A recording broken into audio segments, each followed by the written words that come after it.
Grosse nouveauté dans le monde des LLM. Comme vous devez sûrement le savoir, Qwen 3 vient tout juste de sortir et il est clairement conçu pour bousculer les poids lourds du secteur, comme DeepSeek R1, ChatGPT, Grok 3 et même Gemini 2.5 Pro. D'un côté, on a le mastodonte Qwen 3 A22B avec 235 milliards de paramètres, dont 22 milliards actifs. De l'autre côté, un modèle plus compact mais tout aussi redoutable, le Qwen 3 30B. Ces deux modèles brillent particulièrement en codage, en mathématiques et en raisonnement. Si vous voulez tout savoir sur ces deux monstres, j'ai justement fait une vidéo complète sur Qwen 3 que je vous invite à aller voir. Croyez-moi, ça vaut le détour. Mais attendez les nerds, attendez, ce n'est pas tout. Il y a quelques jours à peine, l'équipe de Qwen 3 a lâché une nouvelle bombe. Un outil gratuit pour créer des applications full stack, directement à partir de simples prompts en langage naturel. Mes chers nerds, je vous présente WebDev, un outil de développement qui se positionne comme une alternative gratuite et puissante à des solutions comme Lovable. D'après les rumeurs, il serait capable de générer des interfaces spectaculaires, des pages web complètes et des applications complexes. Le tout avec une simplicité déconcertante. Alors tout ça, c'est bien beau sur le papier, mais est-ce que ça tient vraiment ses promesses? C'est ce qu'on va tester ensemble tout de suite. Au fait, vous êtes de plus en plus à vous abonner à ma chaîne et je vous en remercie énormément. D'ailleurs, je remarque que 73% des viewers regardent mon contenu mais ne s'abonnent pas forcément. N'hésitez pas à le faire pour ne rien rater des avancées de l'intelligence artificielle et en plus, moi, ça m'aide énormément.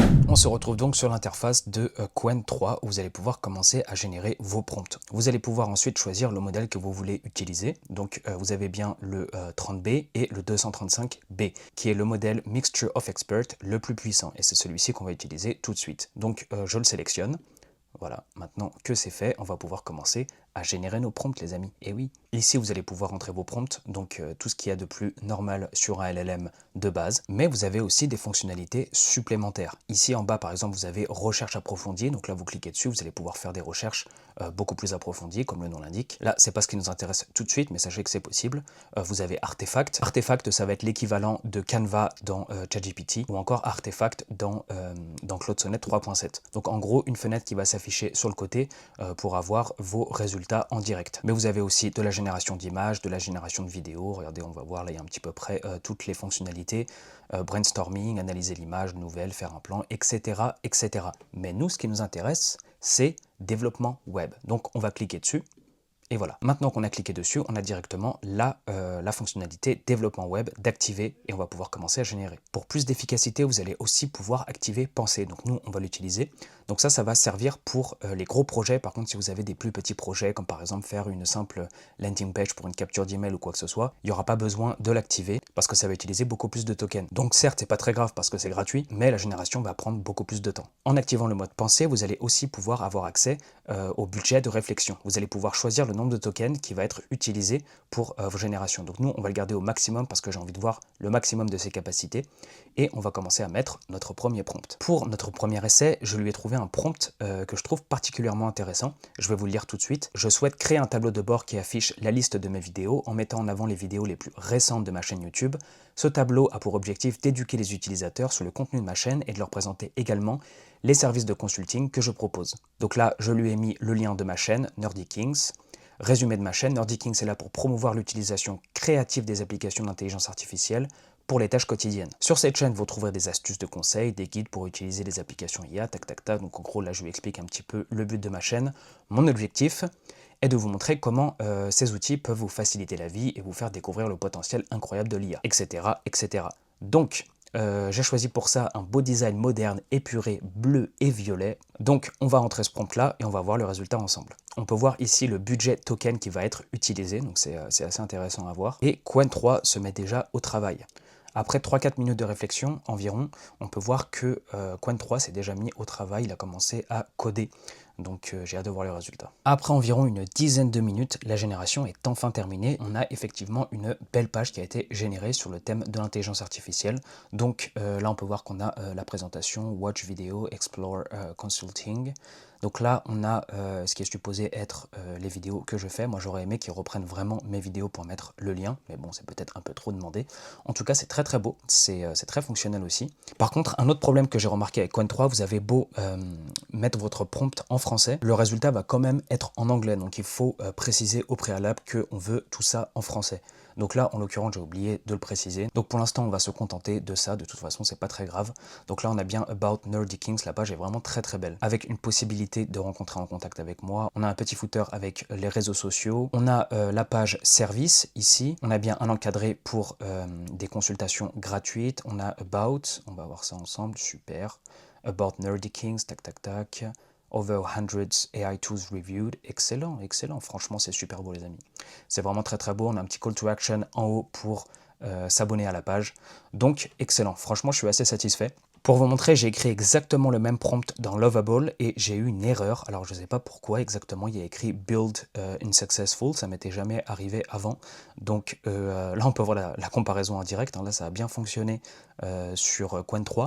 Et sur Lovable, j'ai l'impression qu'il y a un petit problème. Donc là, je lui ai répété le message d'erreur que j'ai récupéré et je lui ai dit pour pouvoir voir s'il peut corriger ça et nous afficher le résultat parce que nous, on va faire la comparaison, bien sûr. Pendant que Lovable est en train de nous corriger le problème, je l'espère, je vais lui donner le deuxième prompt.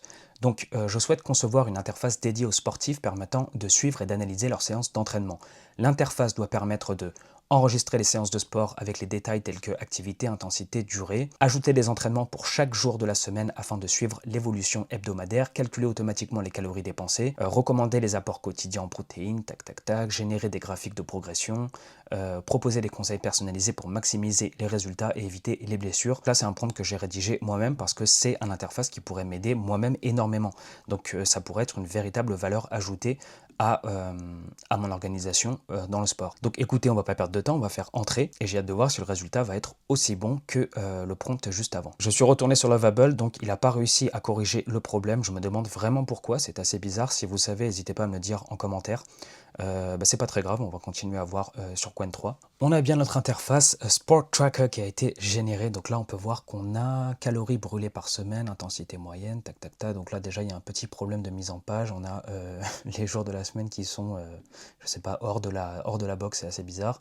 Objectif quotidien en protéines, d'accord, recommandations, on a bien la recommandation, ça c'est une bonne chose. Et là, normalement, on va pouvoir enregistrer notre premier entraînement. Si ça fonctionne, j'espère. Donc là, on va faire enregistrer un entraînement. Ok, ok, donc là on met la date, activité on va mettre cyclisme, intensité on va dire qu'on était à 80%, durée de 30 minutes, en note on va dire c'était bien, voilà, parce que c'est bien le vélo.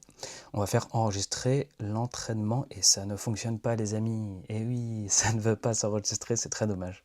C'est très dommage, pour l'instant jusqu'ici ça partait bien. Donc là on a le plan hebdomadaire, ça c'est plutôt bien fait, où on peut voir les entraînements de la semaine, donc c'est exactement ce que je voulais. Ça c'est plutôt cool, on va essayer de le mettre à jour ici pour voir si ça fonctionne. Non, ça marche pas. Est-ce qu'on peut les supprimer? Non plus. Donc en gros... Donc en gros, il est absolument pas fonctionnel, c'est assez dommage. Donc voici la version de Lovable que j'ai fait au préalable. On peut voir que c'est déjà beaucoup plus beau au niveau du design. Sport Track, il est beaucoup mieux fait ici. Ici, on a notre profil, les notifications. Nombre de séances, total d'entraînement, calories brûlées, donc ça c'est vraiment ce que je voulais, c'est parfait. Là par contre je l'utiliserai volontiers parce que c'est excellent. On a bien un graphique avec les calories qui ont été brûlées en fonction de l'intensité de notre entraînement, super, historique des séances, ah ouais il est vraiment magnifique, vraiment magnifique. Donc là, Lovable pour moi, là elle a gagné. Vous me direz ce que vous en pensez en commentaire. Est-ce qu'on peut maintenant rentrer nos séances? Et c'est là que ça va être intéressant.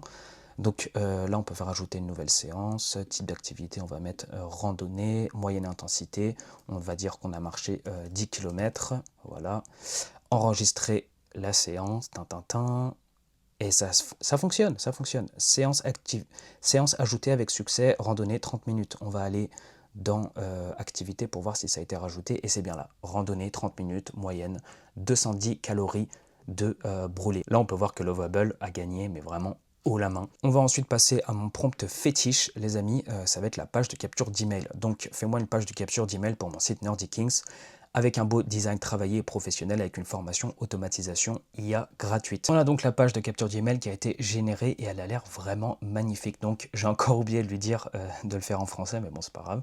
Donc là on a Master AI Automation for Free, magnifique, vraiment super belle. On a un beau header ici, What You Learn. Donc là, il y a vraiment beaucoup d'informations qui sont données par rapport aux pages de capture d'email que je fais habituellement. Là, ils ont vraiment mis la barre très haut. On a bien le call to action avec la barre pour entrer son adresse mail, Get a Free Access Now. Donc le call to action, il est vraiment pas mal du tout. On a des retours clients, super, je l'avais pas forcément demandé, mais c'est excellent. Frequently asked questions, excellent pour le SEO. On a un beau footer, les couleurs sont respectées, c'est beau, c'est fonctionnel. Franchement, là, chapeau. Là, franchement, Coin 3, beau travail, j'aime bien. Vous me direz ce que vous en pensez en commentaire, mais pour moi, c'est validé. Et ensuite, on va passer au test et à la comparaison finale, parce que celui-ci, on va le comparer aussi avec Lovable. Fais-moi la page d'accueil d'un site e-commerce pour un artisan du cuir qui a pour nom Céleri Tartare. Avec un style authentique, des couleurs qui rappellent le cuir, des produits comme des sacs, des ceintures, mais bien en avant le côté artisan, fait main avec des produits naturels. Avec un call to action, je passe commande dès maintenant. Et là, on va le dire en français. Donc, j'ai donné exactement le même prompt sur Lovable et je vous montrerai le résultat des deux à la fin. Et on a notre e-commerce qui a bien été généré. Donc là, il a l'air plutôt beau. Je ne sais pas pourquoi il y a une photo de chien. C'est assez hors sujet, mais c'est pas grave. C'est toujours mignon, les chiens, on apprécie.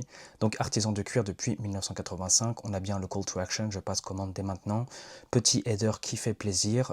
Franchement, là, ça m'a l'air vraiment pas mal du tout. Ok, bon, mais le chien partout. C'est juste une image par défaut, j'ai l'impression.